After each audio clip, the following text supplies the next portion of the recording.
I'm a 14-year-old, rail-thin vegetarian with an afro of red hair haloing my freckled face. My best friend Kira and I mostly like to hang out at her mom's tiny one-room cabin and play roommates.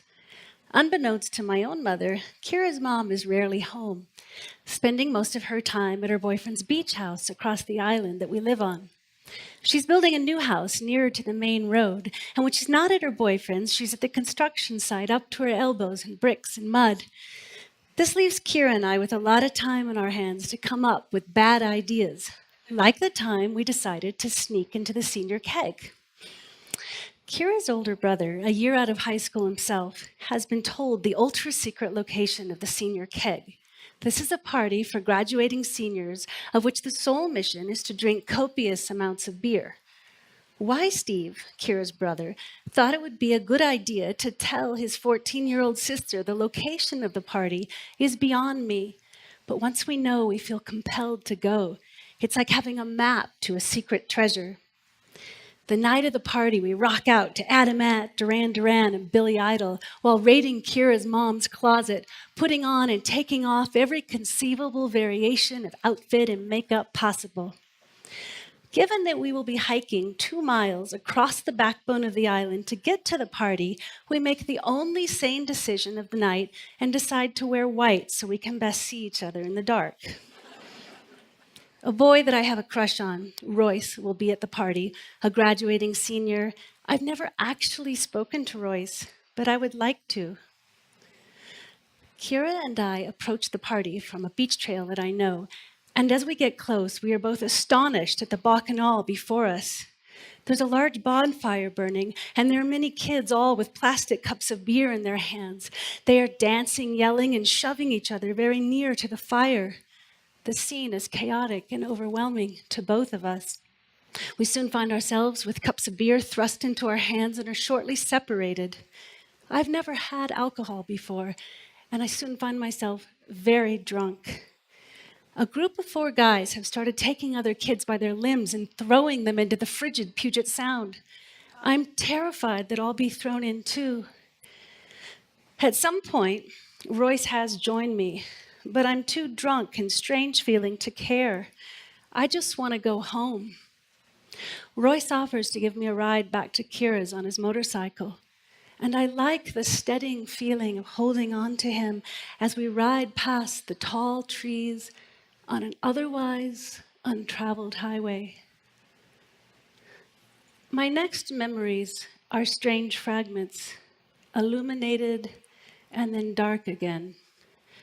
My next clear memory is sitting up and finding that I'm naked. I have a new pain that I've never felt before, somewhere deep inside of me. Someone is crying, sobbing, and it takes me a long, disassociated time to realize it's me. I'm crying. It's pitch black. I'm very disoriented and extremely scared. I can't find my clothes or my shoes. Where are my clothes and shoes? My hands reach out and find bricks.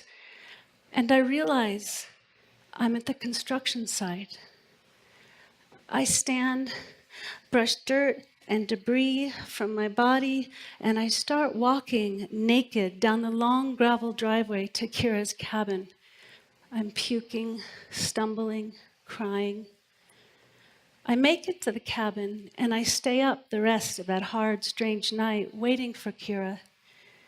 She arrives at dawn, concerned but still drunk herself. We cobble together a plan to keep secret everything that happened that night. We never speak of it, nor do I see Royce again. It's 20 years later, and I've come back to my hometown to attend my granddad's funeral. I'm driving through the tiny town of my childhood, Port Hadlock, when I feel a strong pull to stop at the grocery store that is the center of the town. I've learned in those 20 years to pay attention to those pulls, and so I do stop. Needing nothing, I grab a pack of gum and head up to the register. There is Royce buying groceries. I take a deep breath feel my stomach drop and my anger rise. I'm grateful that I'm wearing my good leather boots and my leather jacket. At least I look tougher than I feel. I pay for my gum, and I follow Royce out to his piece of shit truck where he's putting his groceries in the back of the pickup. He's on the driver's side, leaning over the groceries. "Hey," I say. He looks up at me, and we stare steadily at each other for a few long moments. And then he speaks. He says, "I am so sorry." I'm stunned. He tells me that he's thought of me often, that he has 2 daughters and how it would feel if what had happened to me happened to one of them. "Royce," I say, "it was a very ugly and frightening experience, and it took me a long time to get over it." He listens, and then I say, "I forgive you." What had never occurred to me in all of those years is that the experience had happened to both of us, to 2 children. We had both been formed and changed by this. He got into his old truck and drove away, and I got into my car, and I cried and cried, but these tears were tears of joy. Thank you.